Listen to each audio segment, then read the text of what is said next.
Okay, so I want to talk to you about your standards today. One of the things that's really become apparent for me over the last little while is that I set the bar really high for my standards.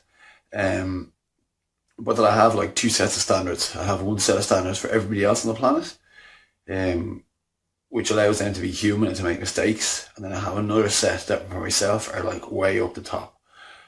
But I'm not sure why that is. It was kind of like just because I expect a lot of myself. But the other thing I hadn't realized with that is that I don't give myself any appreciation, don't give myself a pat on the back, and I don't actually celebrate my wins. Um, that's one of the things that's really changed for me now is that like when something's going right and doing well, it's really important for me to celebrate that now. Whereas before I would have looked at a lot of things and kind of said like, oh, okay, yeah, that's done, let's go again. What's the next thing? Um, and one of the examples of this for me was last year I decided to run an ultra marathon. I never particularly had any, you know, wild goals or dreams to do an ultra marathon.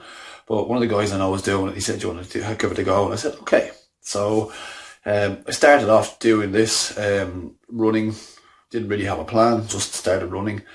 Um, and I'd say after about maybe 2 months in, I was kind of building up to around 20 miles or so. And I realised at that stage that this was actually possible.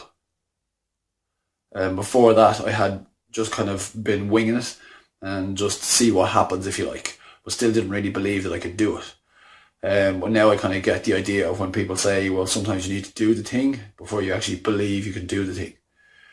And for me, it was that thing of when I started running that I got to that point a long way in. And didn't really see that point when I started out, but that I got to that point at some stage during the process that I believed it was possible. And that it's that thing for me of just doing stuff and seeing what's possible.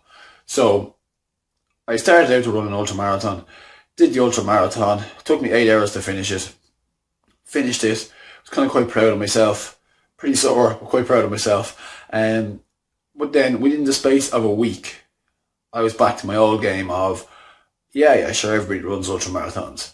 And you did it in 8 hours, you could have done it in 5.5 hours like your friend did. If you had to put more training in, you could have done it better. And it was just that thing of, what's the point? As in, like, this is my life and this is why I'm setting it up. I'm setting it up for doing an ultra marathon for me is one of those things that like, it's pretty cool. It's pretty exceptional. And I did that. But then afterwards, I didn't appreciate it. And it's actually just coming back to that thing of celebrating my little wins and my big wins. Because once you actually get around to actually celebrating those wins, that's the really important thing. So otherwise you just set yourself up to be miserable all the time. And that's what I had done. It's just actually realising that you are human. I'm human. I'm going to make mistakes. I'm going to do things. I'm going to set the bar pretty high. But it's actually the process that matters. It's not the results. The results are great. But it's actually enjoying the process. Because otherwise I'm just looking forward to the future. Or looking at the good things in the past. I'm not actually here spending time with you. So that's really what I wanted to say, is just kind of celebrate your wins. And look at your rules for yourself. Because my rules for myself meant that I could never feel good.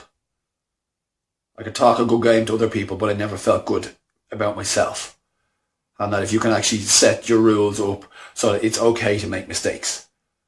And that you actually look forward to making mistakes, because every time you make a mistake, you tried something new and you learned something.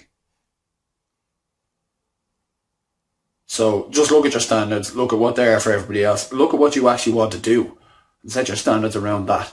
But realise that you need a down day, you're not going to be productive and really efficient all the time, and you're not a machine.